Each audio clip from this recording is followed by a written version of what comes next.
Nos da mucho gusto recibirles aquí en Palacio, a las niñas, a los niños. Aquí trabajamos para atender los asuntos que se tienen que resolver, que se tienen que atender para que todos los mexicanos vivamos felices y en paz. Las niñas, los niños, los jóvenes, los papás, las mamás, los abuelitos, las abuelitas, que seamos muy felices en México. Y hoy les invitamos, porque es el Día del Niño y de la Niña, y son ustedes nuestros invitados especiales. ¿Cómo lo ven? ¿Está bien? Bueno, entonces vamos a aplaudirle a las niñas y a los niños.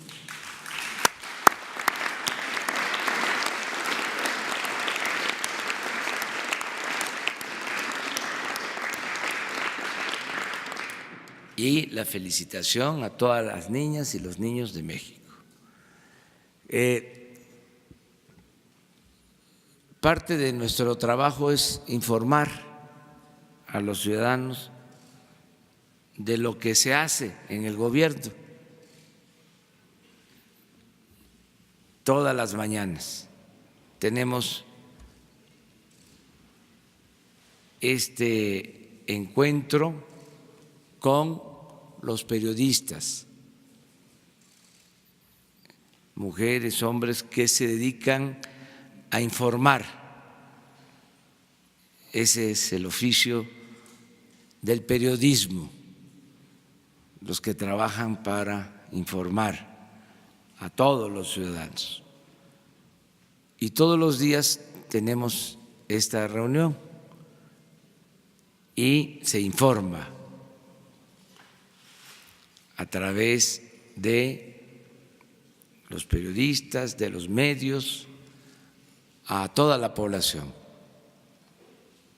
Se llama rueda de prensa. Nosotros decimos diálogo circular, porque no solo hablamos nosotros, sino los periodistas preguntan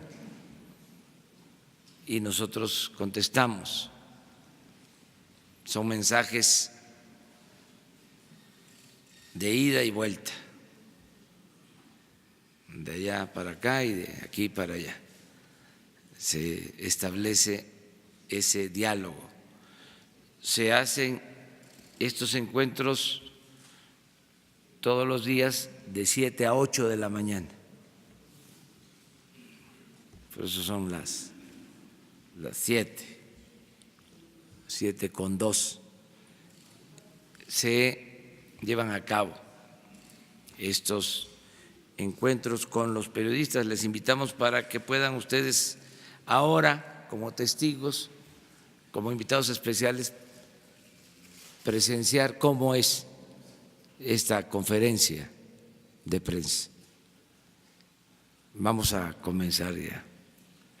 Ahora en las sillas de atrás están las periodistas y los periodistas, que siempre están aquí adelante, pero ahora ustedes son los invitados especiales, por eso están en las primeras filas.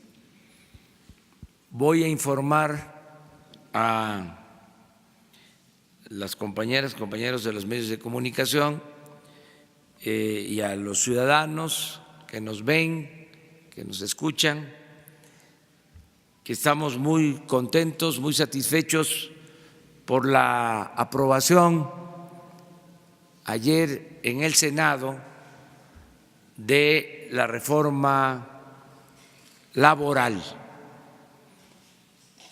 Fue un avance importante porque se logra que los trabajadores tengan garantizados sus derechos para elegir con libertad a sus representantes, que los líderes sindicales no sean impuestos, sino que sean electos por los trabajadores y que haya democracia sindical. Antes de esta reforma no había voto libre, directo, secreto de los trabajadores para elegir a sus representantes sindicales. Ahora van a ser los trabajadores los que van a decidir libremente. Es un gran avance en beneficio de los trabajadores de México. Esto que se logró gracias a la participación de todos los sectores, porque esta reforma fue apoyada por los empresarios, fue apoyada por los sindicatos, fue apoyada por los legisladores, por los senadores, también por los diputados. Va a ser apoyada esta reforma. Tiene esta reforma, además, un complemento que es muy importante, que se cumple con un compromiso que se hizo con el gobierno de Estados Unidos para la firma del Tratado de Libre Comercio. Se hizo el compromiso de que se iba a llevar a cabo una reforma laboral apegada a lo que exigen las normas internacionales en cuanto a la defensa de los derechos laborales. Entonces, al aprobarse ayer esta reforma laboral,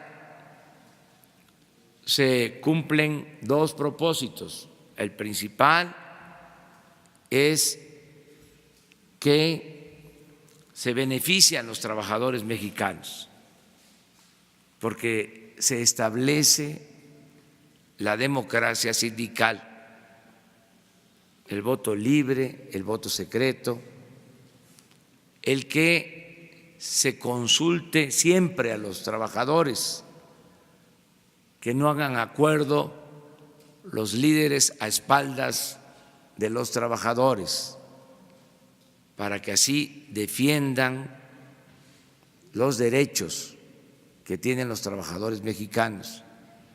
Ese es el propósito principal, pero también, repito, se cumple con el compromiso que se hizo con el gobierno de Estados Unidos. Estamos demostrando que en México cumplimos los compromisos. Se dijo que se iba aprobar esta reforma y ya cumplimos. Ahora corresponde al gobierno de Estados Unidos, a los legisladores de Estados Unidos, terminar de aprobar el Tratado de Libre Comercio. Nosotros estamos cumpliendo y queremos ese Tratado de Libre Comercio con Estados Unidos y con Canadá. Para hablar sobre esto he invitado a Jesús Seade, economista, subsecretario de Relaciones Exteriores y quien nos representa en las negociaciones del Tratado de Libre Comercio.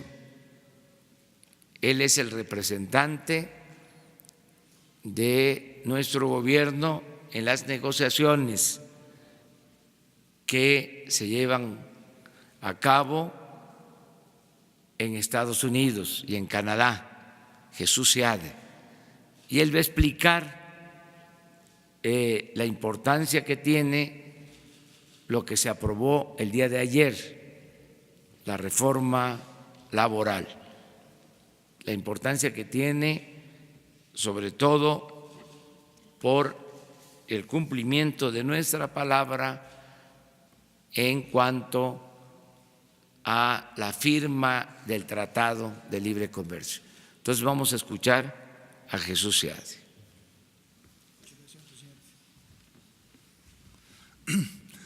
Muy buenos días a todas y a todos, en particular a los invitados de honor, los invitados especiales en este su día. Pues en efecto, como dijo el señor presidente, hemos completado una reforma, la legislación para una reforma extremadamente importante para México. Como ustedes saben, como ustedes los niños de México están estudiando en la escuela, México tiene una tradición muy distinguida de leyes en materia laboral.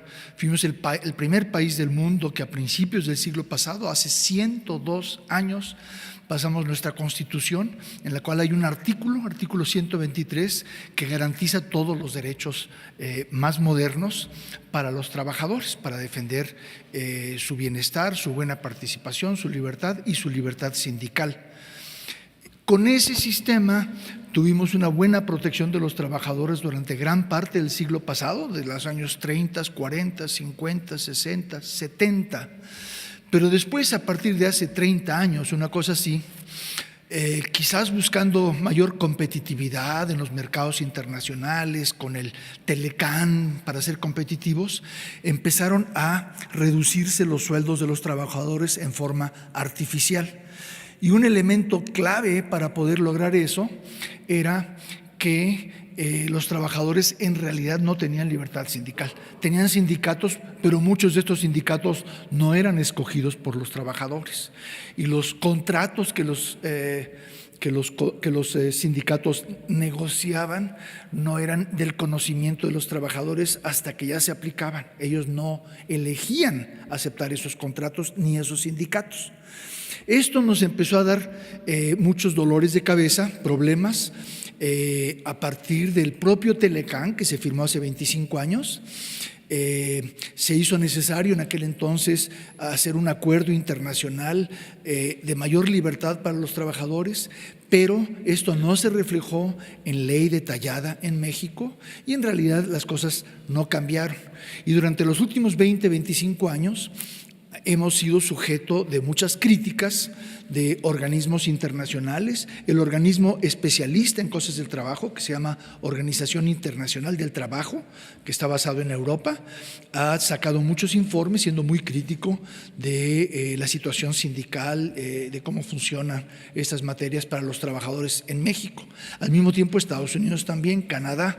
Entonces había muchas presiones por fuera y había muchas presiones por dentro, porque hay una cosa que se llama el salario real, que es el sueldo que reciben los trabajadores comparado a los precios, y este fue el más alto de América Latina en los años 70, y desde entonces ha ido cayendo, y ahora es uno de los más bajos entre los países grandes de América Latina. Entonces, todo esto reclamaba corrección para satisfacer las necesidades y los derechos de nuestros trabajadores y también los compromisos tomados por fuera.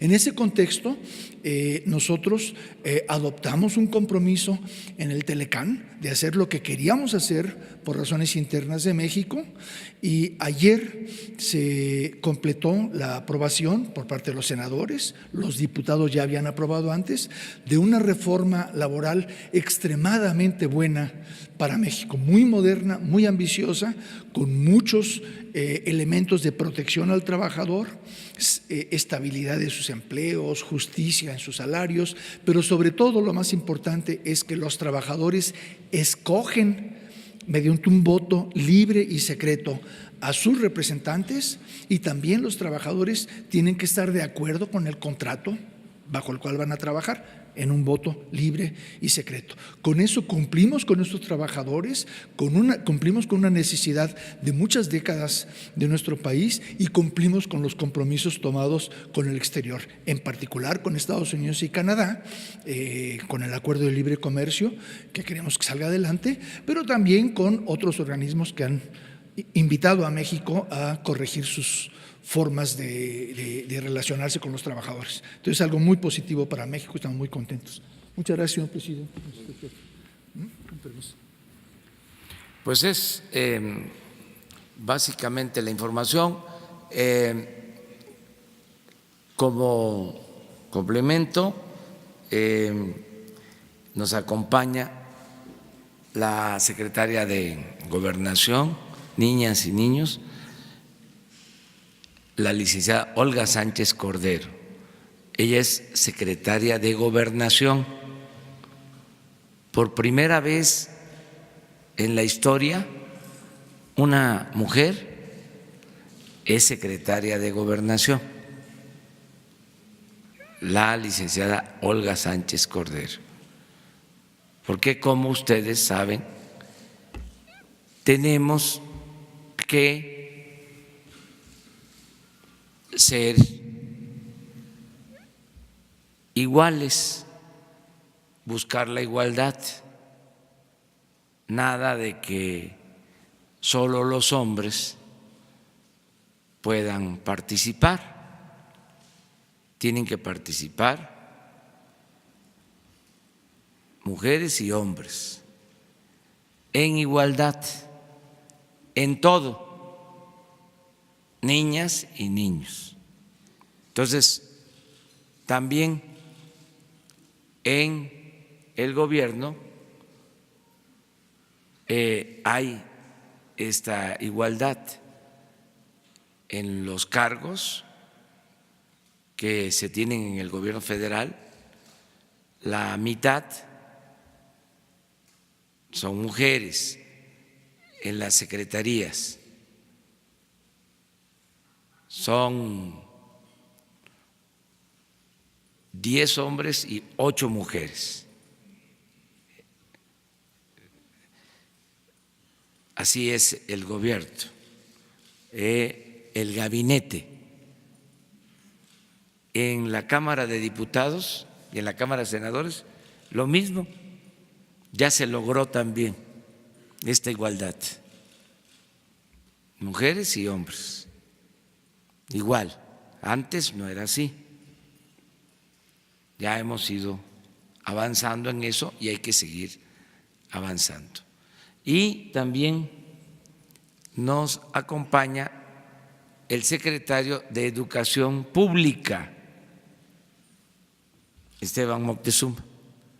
Él es el encargado de todo lo relacionado con la educación pública, el preescolar, la primaria, la secundaria. Ustedes están en primaria, ¿eh? ¿En qué año? Segundo. O sea, tienen 7 años. en promedio. 8. 7, claro, 7. Esteban se hace cargo de preescolar, primaria, secundaria, que se le llama educación básica. Luego, también Esteban se hace cargo de la educación media superior, lo que antes se conocía como preparatoria, que son los colegios de bachilleres, las escuelas técnicas, y también se hace cargo de la educación superior, las universidades, los institutos, y más allá de la licenciatura están los posgrados, maestría, doctorado, toda la educación, que es muy importante.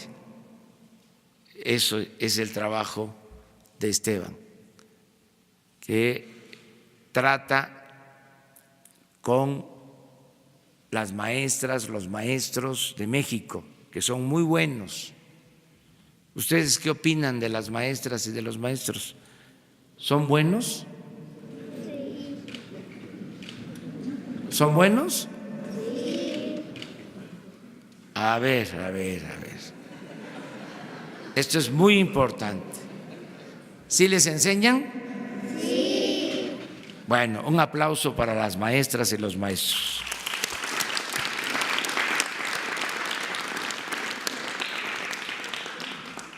Dicho todo lo anterior, ahora vamos a pasar a las preguntas y a las respuestas.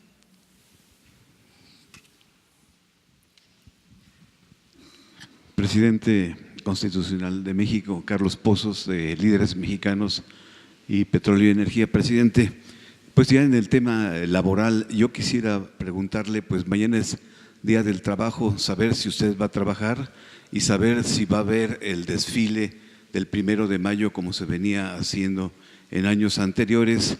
Y sobre ese mismo tema, señor presidente, quisiera saber respecto al programa de Jóvenes Construyendo el Futuro.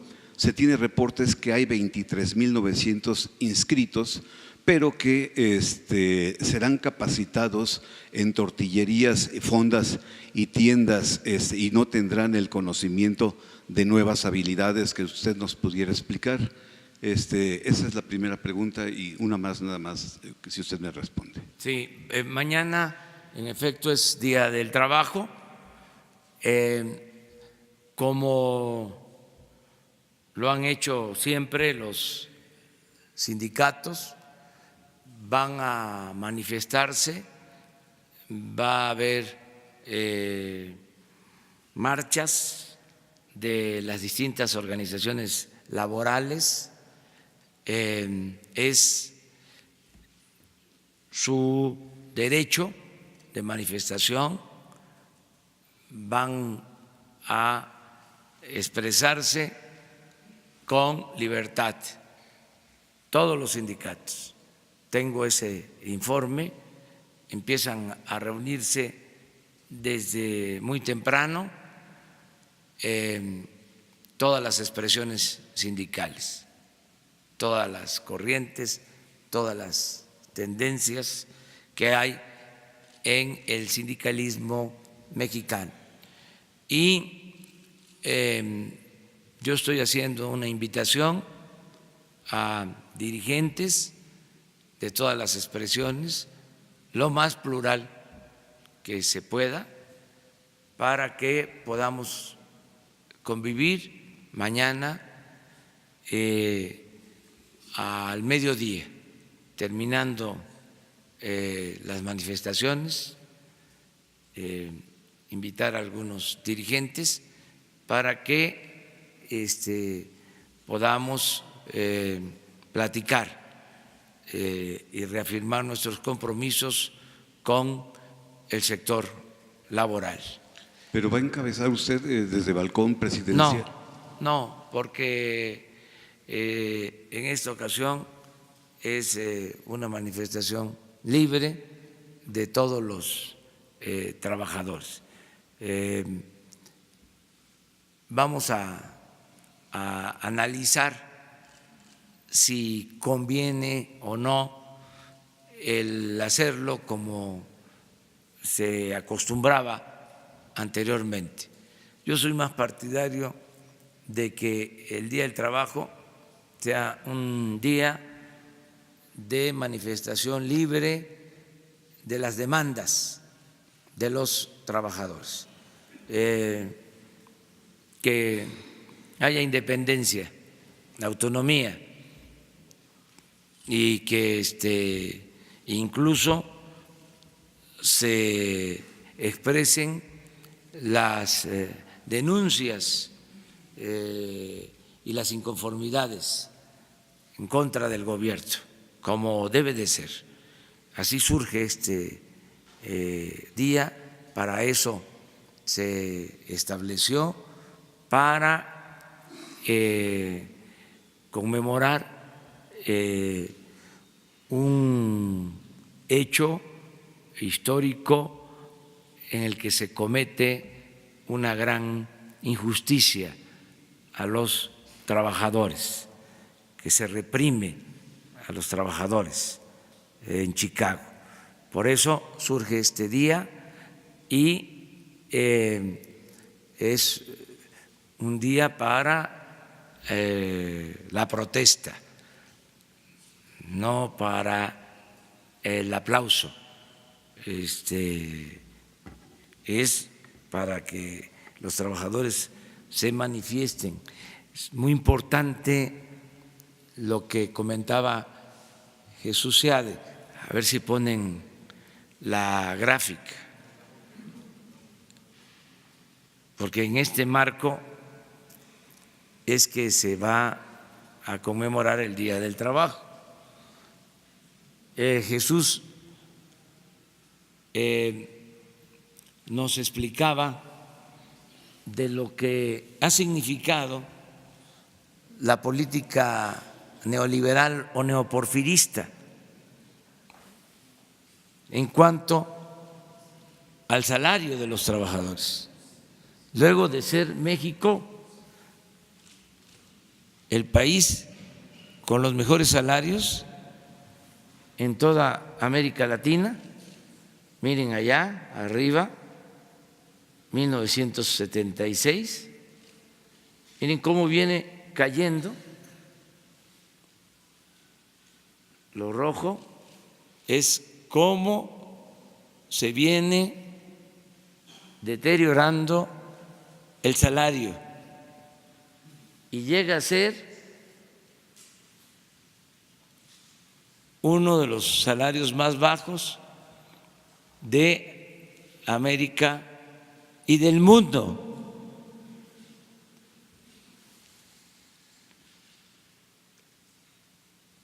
Es para nosotros muy satisfactorio poder decir que al inicio de este gobierno se da un aumento al salario mínimo y también a los salarios en general. Y ya se ve aquí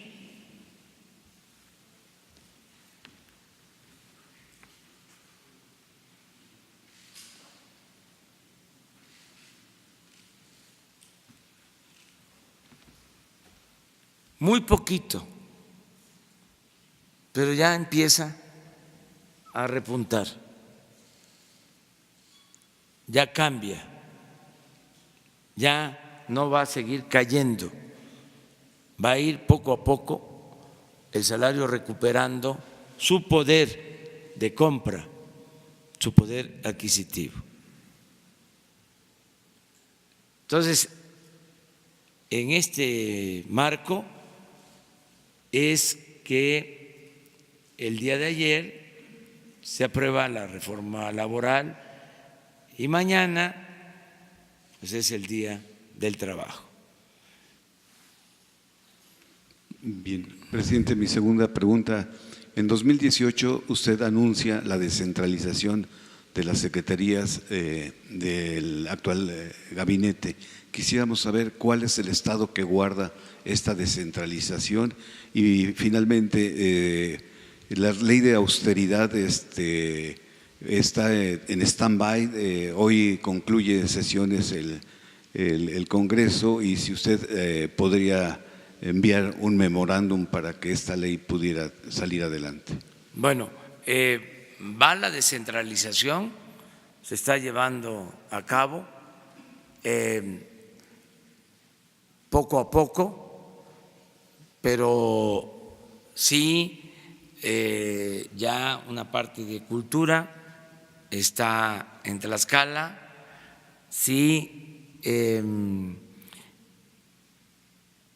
una parte de la Secretaría de Turismo está en Chetumal, ya prácticamente toda la Secretaría de Energía está en Villahermosa, hay un proceso de mudanza, Pemex va a Ciudad del Carmen, se tiene que descentralizar el gobierno. Es un compromiso que hicimos y va a cumplirse. Acerca de la ley de austeridad, yo espero que se apruebe para que no haya lujos en el gobierno. Ya se han tomado medidas, sin esa ley ya se redujo el salario de los altos funcionarios públicos, ya no hay fondo de ahorro especial para los altos funcionarios públicos, ya no hay atención médica privada para los altos funcionarios públicos, ya no se viaja en avión, en helicóptero particular, privado, todos tenemos que viajar en aviones de línea. Ya han habido muchas medidas de austeridad, pero falta que se apruebe la ley porque vienen otras medidas. ¿Cuáles? Por ejemplo, el uso de vehículos. No se van a comprar vehículos nuevos, ni se van a rentar vehículos en el gobierno, en toda la administración. Solo las patrullas, las ambulancias, los equipos para bomberos, lo que se requiera para la protección civil, pero no vehículos particulares para funcionarios públicos. ¿Qué otras medidas? Se va a reducir al mínimo los viajes al extranjero. Van a ser autorizados por el presidente. No van a poder salir del país si no hay una autorización y una comisión especial que lo amerite. Vamos a controlar todo el gasto en viáticos, se va a controlar el gasto en combustibles, en la telefonía. Va a ser un gobierno completamente austero. Ya se están tomando estas medidas, pero estamos esperando la aplicación o la aprobación de esta ley para que no haya gobierno rico con pueblo pobre, que no nos ensimismemos, porque lo que pasaba es que todo el presupuesto se quedaba en el mismo gobierno y no se destinaba el presupuesto al pueblo. Todo el presupuesto era para pagar sueldos elevados, para que los altos funcionarios se dieran la gran vida y no había presupuesto para atender las necesidades de la gente. Ahora le va a costar mucho menos el gobierno al pueblo, porque le costaba mucho al pueblo de México mantener al gobierno. Era un gobierno mantenido y bueno para nada. Todo esto va a cambiar. Muchas gracias. ¿Ustedes dos? Señor presidente, Jaime Hernández de Bajo Palabra. Usted ha dicho reiteradamente que primero, antes que otra cosa, la justicia y el combate a la corrupción. También ha expresado su respeto a la autonomía de los poderes de los estados. Sin embargo, existe un clamor popular contra la deficiente y corrupta procuración de justicia en los estados del país, donde jueces y magistrados se han convertido en una mafia nepote que reparte los cargos del poder judicial a hijos, primos, amantes, amigos, dejando fuera a personal con carrera judicial. Hay más militares, funcionarios y hasta gobernadores sancionados que jueces y magistrados por ineficacia y corrupción. Pasa lo mismo con las fiscalías, donde para resolver los casos de alto impacto inventan pruebas y declaraciones. Un ejemplo es en Guerrero, donde un padre y su hijo fueron secuestrados por judiciales y luego presentados como culpables de homicidio de un empresario. Este tipo de inmoralidades del Poder Judicial se repiten a lo largo del país. Mi pregunta es, ¿cómo hará usted para que la justicia y el combate a la corrupción de la Cuarta Transformación alcance también a la corrompida procuración de justicia en el país, respetando la autonomía de los poderes de los estados? ¿Ha pensado que también hace falta una purificación del Poder Judicial en el país para que haya justicia confiable y sobre todo expedita? Sí, mire, yo creo que se va a ir avanzando cada vez más en la impartición de justicia. En efecto, había un mal ejemplo de parte del Poder Ejecutivo.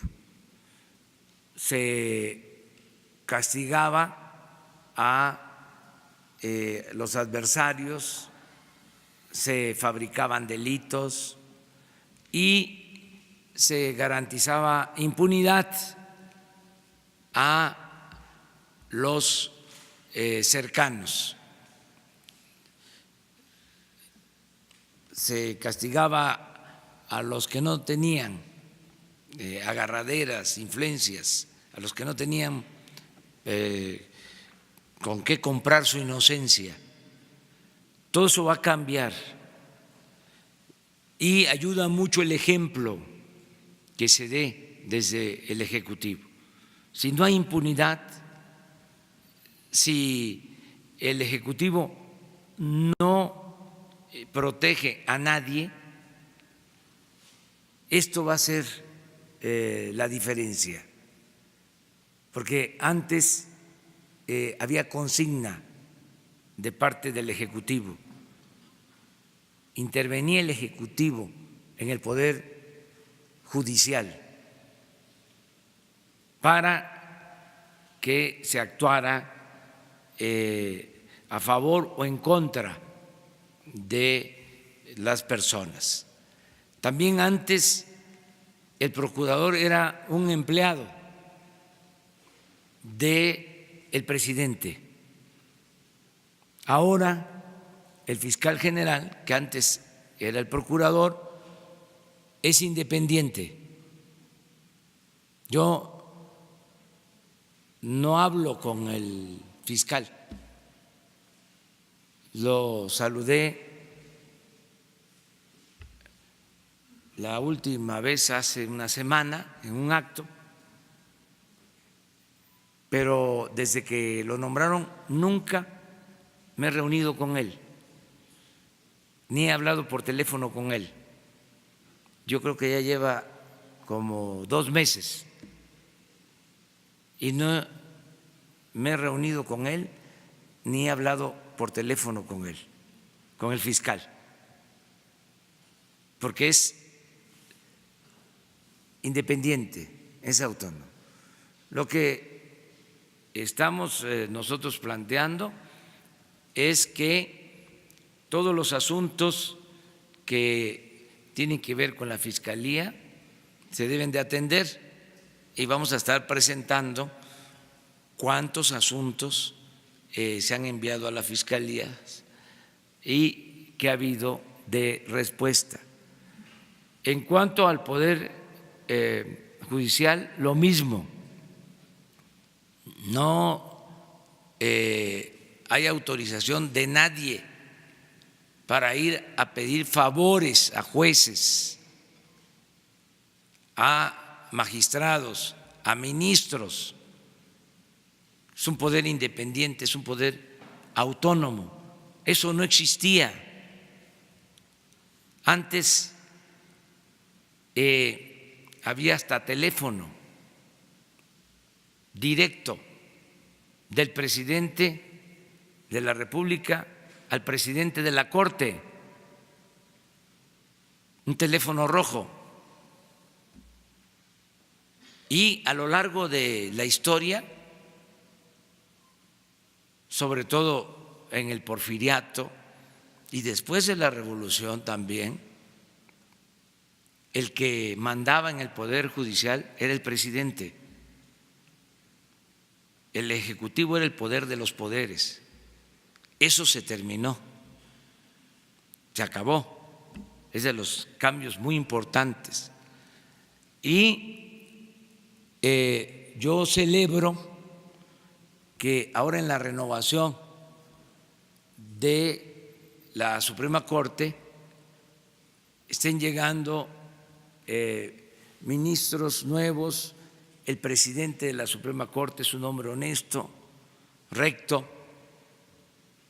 Entonces tengo confianza de que se va a limpiar el Poder Judicial, pero lo tienen que hacer ellos, lo tienen que hacer los propios integrantes del Poder Judicial. No lo puede hacer el Ejecutivo. Sería una interferencia, sería violatorio de la Constitución, porque es un poder autónomo. Yo espero que se limpie el Poder Judicial, que los jueces actúen con apego a la ley, que no sean corruptos, jueces, magistrados, que los ministros también sean gente íntegros, mujeres y hombres, que actúen con integridad. Es un proceso. Y luego están los poderes de los estados, que son gobiernos soberanos, también autónomos. Sería muy bueno que los presidentes de los tribunales superiores de justicia de los estados no fuesen empleados de los gobernadores, porque resulta, con todo respeto, que la mayoría de los presidentes de los poderes judiciales en los estados, el Tribunal Superior de Justicia del Estado, depende del gobernador, casi en todos. Es una mala costumbre. Entonces no hay independencia. Cuando fui jefe de gobierno, fueron a verme los magistrados del Tribunal Superior de Justicia del Distrito Federal en ese entonces, para decirme, porque iban a elegir al presidente, que si cuál era mi opinión y les recomendé que de manera libre los magistrados eligieran al presidente. Estaban sorprendidos, pero así se hizo, de manera democrática. Los mismos magistrados en el Distrito Federal eligieron al presidente. Eso no se acostumbraba y todavía no se ha cambiado esa práctica en la mayoría de los estados.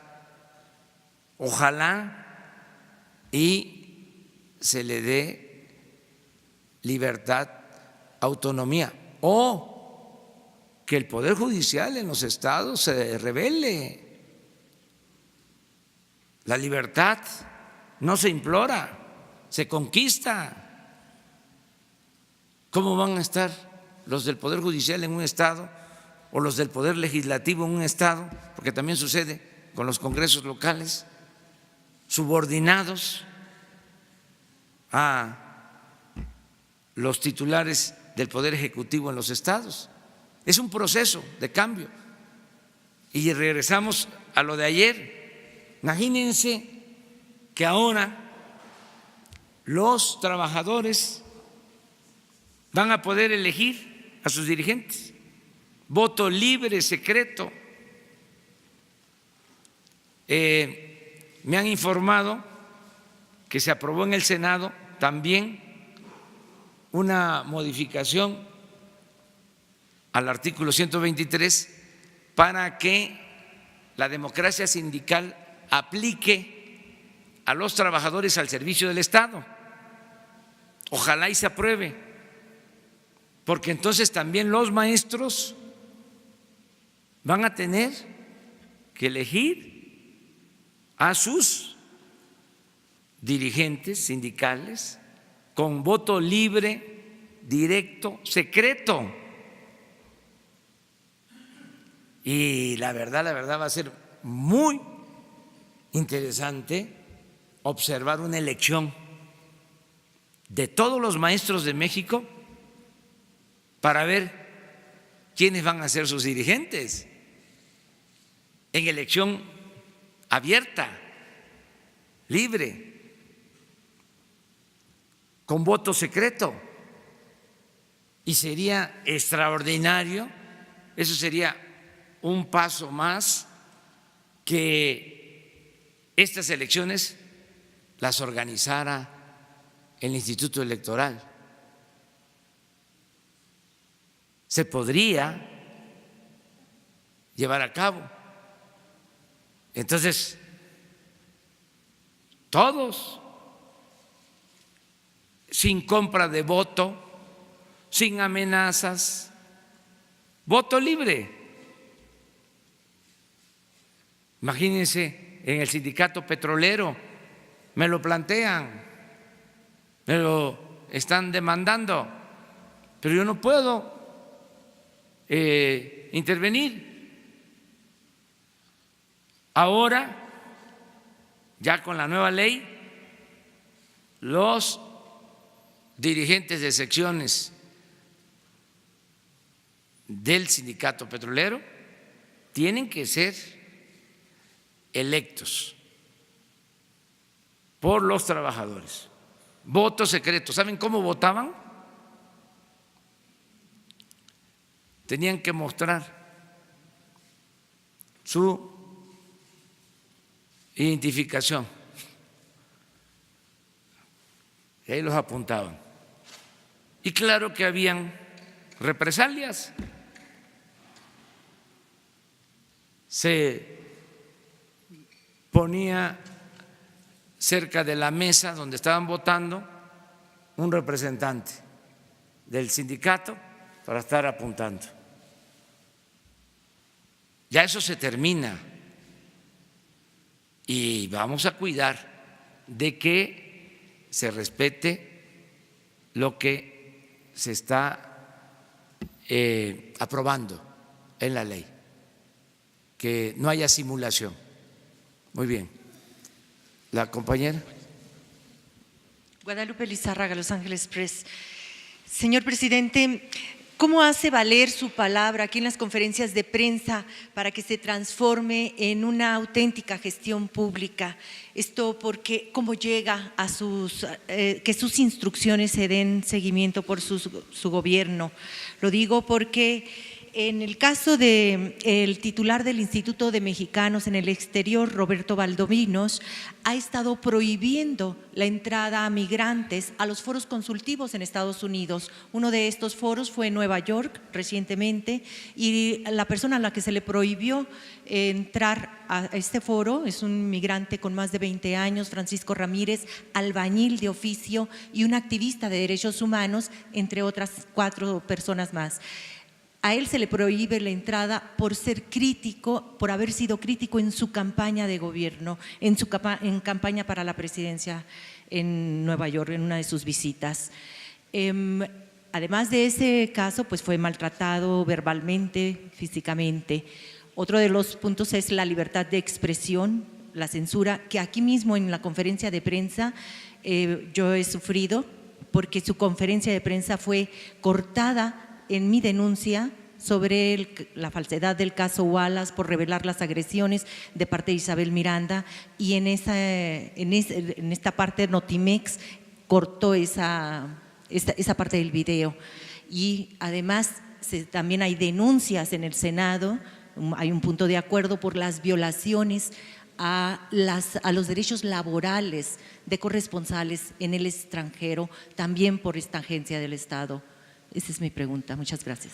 Sí, mire, ya se escuchó la denuncia y el secretario de Relaciones Exteriores tiene que atenderlo.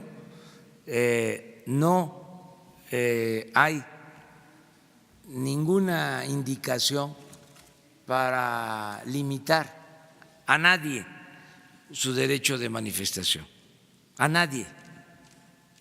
Puede ser que alguien se tome estas atribuciones y además también no se puede de la noche a la mañana eliminar por completo el autoritarismo. Llevamos unos meses, siempre digo que todavía no termina de irse el viejo régimen con sus prácticas y no termina todavía de nacer lo nuevo. Es un proceso de transición, lleva tiempo, porque es un asunto incluso de mentalidad, de cambio de mentalidad. Sí, entonces poco a poco tienen que ir entendiendo de que nosotros somos servidores públicos, siervos de la nación, y que tenemos que escuchar a todos y respetar a todos. Entonces, el hecho de que tú estés expresándote como lo estás haciendo, con libertad, y que nos estén escuchando, y que sepa el señor que estás señalando que no dejó pasar o participar a un migrante, ya este hecho, ¿sí?, es algo positivo, porque antes no se escuchaba a nadie, se silenciaba todo. Y además que Marcelo Ebrard tome cartas en el asunto. Acerca de si hubo censura en Notimex, no creo. En el caso de Notimex también ya se dio un cambio. Quien está a cargo de Notimex es una periodista profesional, íntegra, incapaz incapaz de censurar a nadie. Y aquí nos están viendo pues miles de personas, nos están viendo y nos están escuchando. Entonces no hay censura, hay transparencia completa. Muy bien, una más. A ver. Sobre el caso, presidente, buenos días y bienvenidos a los niños. En el caso de Venezuela, presidente, sobre este intento de golpe de Estado que está denunciando el gobierno de Nicolás Maduro y este llamamiento a salir a las calles, a los militares y a los ciudadanos que hace Juan Guaidó, ¿cuál es el posicionamiento que tiene su gobierno, presidente? ¿Cuál es el llamado que hace? Esto está sucediendo en estos momentos en calles de Venezuela. Gracias. El mismo de siempre, apego a nuestra Constitución, no intervención y autodeterminación de los pueblos y solución pacífica en los conflictos. No intervenir en estos casos. Es muy clara nuestra postura. Deseamos que haya diálogo, que se respeten los derechos humanos, que no se apueste a la violencia en todos los países del mundo, pero no intervenimos porque el respeto al derecho ajeno es la paz. Muchas gracias. Tenemos que irnos porque vamos a desayunar con las niñas y con los niños. Les informo, voy a estar en la reunión del Infonavit. Voy a estar el día de hoy como parte de mi agenda. Y vamos ahora a desayunar, ya es la hora de desayunar con las niñas y con los niños. Muchas gracias. Vámonos, vámonos.